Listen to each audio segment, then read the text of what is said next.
যদি আপনাকে বলা হয় পৃথিবীতে এমন এক যন্ত্র আছে যা নিজেই চিন্তা করতে পারে, কথা বলতে পারে, বকা দিতে পারে, আবার ভালোবাসতে পারে, আত্মরক্ষা করতে পারে, দারুণ দারুণ সব আইডিয়া দিতে পারে, আবার একসাথে কোটি কোটি অঙ্ক কষতেও সক্ষম, তাহলে আপনি কি বিশ্বাস করবেন? হ্যাঁ দর্শক, বিশ্বাস আপনাকে করতেই হবে, কারণ যন্ত্রটা যে আপনার নিজেরই শরীর।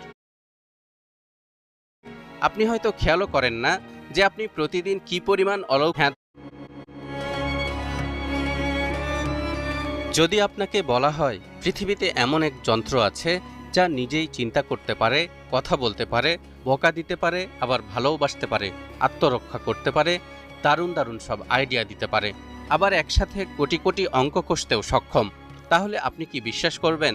হ্যাঁ দর্শক, বিশ্বাস আপনাকে করতেই হবে, কারণ যন্ত্রটা যে আপনার নিজেরই শরীর। আপনি হয়তো খেয়ালও করেন না যে আপনি প্রতিদিন কি পরিমাণ অলৌকিক ঘটনার মধ্য দিয়ে এই পৃথিবীতে বেঁচে থাকেন।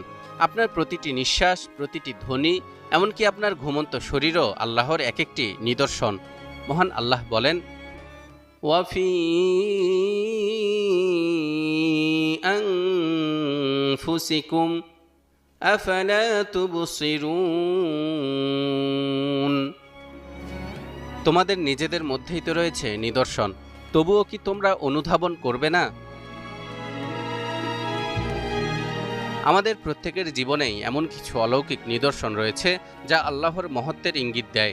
এই নিদর্শনগুলোর মধ্যে একটি হলো আমাদের শরীর, যা আমাদের সবচেয়ে মূল্যবান সম্পদ।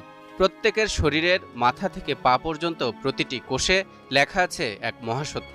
আপনি নিছক কোনো কাকতালীয় সৃষ্টি নন, বরং এক মহান স্রষ্টার নিখুঁত প্রকৌশলীয় বিস্ময়।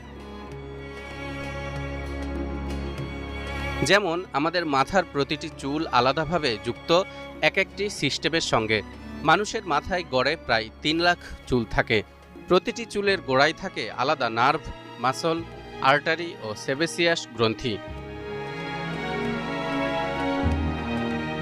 আমাদের চোখে আছে 140 মিলিয়ন রডস এবং কনস ফটোসেপ্টর, আর একটি মাত্র চোখ থেকেই বের হয় প্রায় 5 লাখ নিউরোফাইব্রিল সম্পন্ন অপটিক নার্ভ।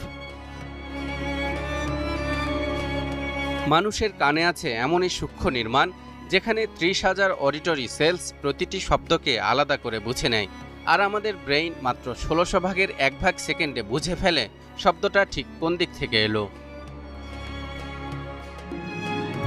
আমাদের জিহ্বায় আছে 9000 টেস্ট বার্ডস, যারা আলাদা করে চিনে নেয় মিষ্টি, ঝাল, তেতো, টক আর নোনতার পার্থক্য। আর একটি মাত্র অক্ষর উচ্চারণ করতে লাগে জিহ্বার